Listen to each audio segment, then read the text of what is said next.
A cold, dark room. It smells disgusting. The creatures in front of you shake uncontrollably, packed one on top of another in tiny wire cages. To eat, they have only crumbs in front of them, and to drink, only a dirty bowl of water. Many have eye problems, ear problems, diseases, and infections. They've never been groomed, they've never been for a walk, and they've never seen the sun. For too many dogs across America, this is how life begins in a puppy mill. Puppy mills, as defined by the Humane Society of the United States, are mass dog breeding operations that take place in shockingly poor conditions. Puppy mill breeders produce puppies for profit, only for profit, with little or no concern for the physical, social, or emotional needs of the dogs. As a dog lover, I was shocked to discover the horrors of puppy mills across the country as I researched this speech. I know from my audience analysis questionnaires that most of you had a dog or another pet while you were growing up, and that you believe they should be treated humanely. Today, I'll show you that puppy mills are not treating animals humanely, and I'll suggest some ways of solving the problem. Puppy mills have been around for a long time, but they've grown dramatically in recent years. The Humane Society estimates that there are more than 10,000 puppy mills currently operating in the United States. According to Stephanie Shane, the Society's Director of Outreach for Companionable Animals, of the 7 to 9 million dogs sold in this country each year, 2 to 4 million come from puppy mills. That's double the number from only a decade ago. Rather than producing the healthy, happy pets that millions of families dream of, puppy mills produce dogs with canine herpes, respiratory infections, parasites, seizures, and E. coli. Dogs that are lucky enough to escape these diseases often have rotten teeth, missing eyes or limbs, hip disorders, skin problems, and a host of other deformities. In addition to suffering from physical problems, dogs in puppy mills are often emotionally unstable. Some are dangerously violent and aggressive. Others are apathetic and lack any desire to interact with people or animals. Because of the overcrowding in puppy mills, some animals literally go crazy and chew off the ears, legs, and tails of other dogs. But you can see for yourself what the dogs have to endure. Here's a picture of a puppy mill provided by the U.S. Humane Society. As you can see, the cages are stacked one on top of another, and the dogs are packed into the cages like sardines into a can. The dogs are not let out to go to the bathroom, so the cages are filled with waste and become breeding grounds for the diseases I mentioned earlier in my speech.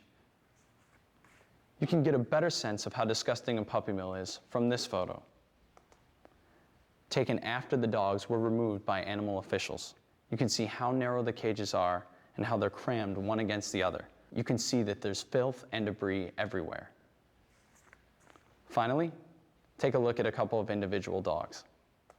The first one came from a puppy mill here in Wisconsin.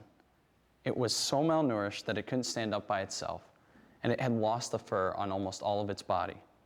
The next dog was in even worse shape. Covered with its own filth, it had a rash of infections and diseases, and it had lost the sight in one eye. Like other puppy mill dogs, it never saw a veterinarian until it was rescued. It's time that we stop the horrors of puppy mills and help dogs and dog owners alike. Solving the problem requires action on two fronts: legislation and individual initiative. The first step is for new laws that will put puppy mills out of business. Current laws, such as the Animal Welfare Act, are ineffective at best. This law only regulates a small number of breeders, leaving countless puppy mills to operate under the radar. Here's the legislation I propose. It's based on a combination of proposals that have been presented in several states. All dog breeders who produce more than 30 puppies a year should be required to register with their state's Department of Agriculture, which would inspect dog breeding facilities just as the health department inspects restaurants. Breeders with dogs in substandard conditions would be dealt with accordingly. A first offense would result in a fine of $3,000. A second offense would result in a fine of $5,000. And a third offense would result in a fine of $10,000 and 90 days in jail, plus permanent loss of the breeder's license in every state of the union. But legislation alone won't do the job. You and I also have a part to play. We have to take the profit out of puppy mills by making sure we don't purchase dogs produced by puppy mills. We can do this by following guidelines laid out by the Humane Society. First, consider adopting a dog from a trusted animal shelter instead of buying a new dog. The animal shelter will make sure the dog is free of physical and behavioral problems. Second, if you decide to buy a new dog, visit the breeder's premises. If the breeder refuses to let you see the premises or wants you to meet somewhere else, don't buy from that breeder. Third, don't buy a dog from a pet store. The Humane Society has found that most dogs in pet stores actually come from puppy mills. And fourth, don't be fooled by advertising.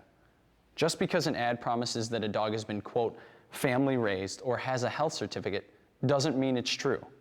This is especially important when it comes to the internet, where there's no way to verify the health of a dog or the trustworthiness of a breeder. In conclusion, I'd like you to imagine your own pet, no matter what kind of animal it might be, living in the conditions endured by dogs in puppy mills. Then imagine your pet living in those conditions day after day, week after week, month after month. Surely you would not want this for your own pet. Yet even as we sit here, millions of dogs are suffering from the horrors of puppy mills. It's time to stop puppy mill breeders from profiting on their cruelty. Even if, as the movie title says, all dogs go to heaven, we should not allow them to start their lives in hell.